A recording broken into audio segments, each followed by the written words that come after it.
Homemade na peach mango pie. Isa sa paborito ko laging binibili. Pero ngayon, hindi na tayo bibili dahil natuto na tayo kung paano to gawin. So first, gagawa muna tayo ng crust. Mangangailangan tayo dito ng 600 gram na all-purpose flour. Tapos 200 gram na maligamgam na tubig. Gagamit din tayo dito ng butter na 225 gram. Mas maganda dito sa butter mga ka-olives yung medyo matigas. Maglalagay din tayo ng asukal, 2 tablespoons, 1 teaspoon salt. Pagkatapos, kailangan muna natin itong paghaluin para makombine yung mga ingredients. Isunod naman natin itong butter na 225 grams. Mas maganda dito mga ka-olives yung gagamitin yung butter is sobrang malamig na malamig. Pagkatapos, kailangan natin itong i-mash kasama yung flour. Kung merong buo-buo, hayaan lang natin yan mga ka-olives dahil yan yung magpapa-flaky sa ating crust mamaya. Ilagay na rin natin yung 200 grams na tubig. Yung maligamgam na tubig yung ginamit ko dito mga ka-olives para mabuo natin to. Ganito lang yung gagawin natin sa kanya mga ka-olives para mabuo. Hindi natin kailangan masahin to. Tapos pag okay na siya, ilalagay na natin to sa cling wrap. Kailangan lang natin to i-rest ng mga 30 minutes. At pagkatapos naman, igagawa na tayo dito ng puree. Itong peach halves na nga yung pinili ko mga ka-olives dahil medyo matamis na to. Tapos gagamit tayo ng 2 pirasong mangga. Hiwalay nga muna natin to sa liquid mga ka-olives. Pagkatapos saka natin hatiin. Itabi lang muna natin yung liquid at gagamitin pa natin yan mamaya. Mangangailangan din tayo dito ng 2 mangga kaya eto, kinat ko na. Pagkatapos ko naman makat, eto nga, ginayat-gayat ko na ng medyo maliliit na pa-cubes-cubes itong ating peach. Ilagay ko na rin dito sa isang lalagyan. Pagkatapos sinunod ko naman gayatin dito yung mangga. Kasing laki lang din doon sa peach na ginawa natin. At dito naman sa isang bowl, maglalagay din tayo ng mangga pero kukunti lang. Etong isang bowl yung gagawin nating pang puree. Gagamit din tayo dito ng lemon, kalahati lang. So ang purpose nitong lemon para hindi mag-iba yung kulay ng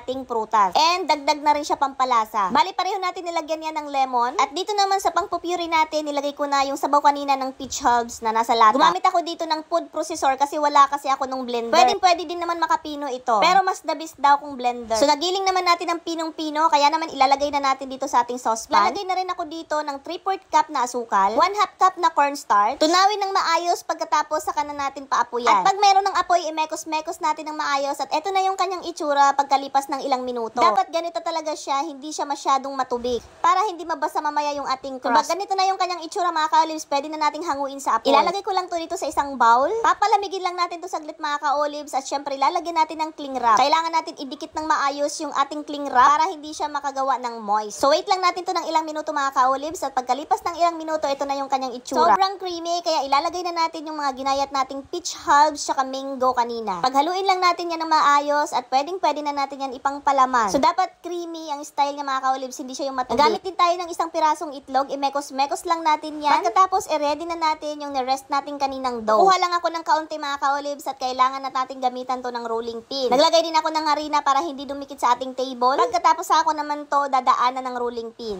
Then pag nakuha ko na yung tamang kapal at ilalagay na natin yung mangga. Sa gilid naman yung itlog na binati natin kanina para ma-close talaga natin ng maayos. Pipiin natin ng maayos to mga ka-olives para hindi lumabas yung mga mangga. Tapos ikakat ko lang to ng pagganito para makuha ko yung perfect na size na gusto ko. Pipiin din natin gamit itong tinidor para mailak natin yung bawat gilid at para masigurado natin na hindi talaga lalabas. Bali sa recipe na to mga ka-olives, nakagawa lang ako ng 20 piraso. At pagkatapos kong magawa lahat, nilagay ko pa nga ito sa freezer saglit bago ko ito prinito. So nagpainit na ako dito ng kawali pagkatapos naglagay na ako ng medyo maraming cooking oil. Ilang oras na rin na nailagay ko to sa freezer kaya pwede na natin tong iprito. Ang bilis nga niyan tumigas mga ka-olives. Bali kalahati lang yung lulutuin natin ngayon mga ka-olives at yung kalahati hahayaan lang natin doon sa freezer. Para just in case nagustuhin ko pang kumain, kukuha lang ako tapos magluluto. Pwede to magtagal ng ilang buwan sa freezer mga ka-olives. Basta masigurado nyo lang na maayos yung pagkagawa nyo. At nung mag-golden brown na ay hinango ko na nga dito sa kumukulong mantika. Sa sobrang lalaki nito mga ka-olives, isang piraso pa lang sold ka na. First time ko lang makagawa nito mga ka-olives at talaga naman na-amaze ako dahil pwede ko na tong pagkakitaan. Ang perfect ng pagkagawa ng crust tapos yung kanyang pinakaloob,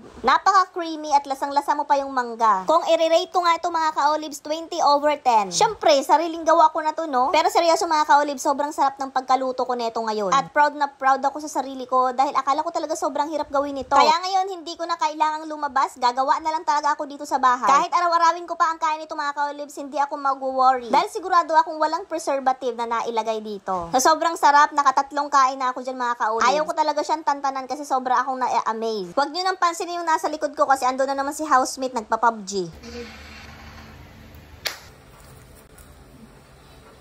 Kaom.